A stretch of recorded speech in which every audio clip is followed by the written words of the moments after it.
মায়ের চয়েস আছে বলতে হবে। তাড়াতাড়ি করে ঘড়িটা রেখে দিই, ওই কুচুটে ননদটা দেখতে পেলেই নিয়ে চলে যাবে। দেখি দেখি দেখি, ওয়াও শাকচুন্নি একটা।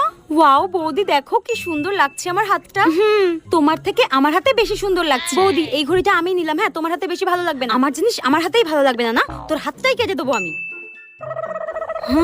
আমি তোমার আলমারি থেকে এই শাড়িটা নিয়েছি, এই শাড়িটা আমার খুব পছন্দ হয়েছে। শাকচুন্নি ডাইনি পেতনি, তোর এটাতেও চোখ পড়ে গেছে। আসলে আজকে আমার বন্ধুর বিয়ে, তো আমি কি করব, নাচবো? আমার শাড়িতে হাত দিয়েছিস কেন? দেখো বৌদি শাড়িটা আমার গায়ে কি সুন্দর লাগছে, এটা আমি নি। হ্যাঁ নাও, লোভী একটা।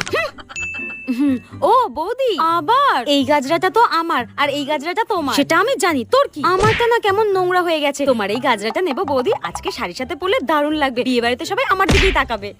আমার জিনিস পরে ওনার দিকে সবাই তাকিয়ে থাকবে, মনে হচ্ছে ঘুষি মেরো চোখগুলো গেলে দিই। শেওড়া গাছের পেতনি একটা, জ্বালিয়ে খেলো। তোমার এই গাজরাটা আমি নিই, ডাইনি একটা।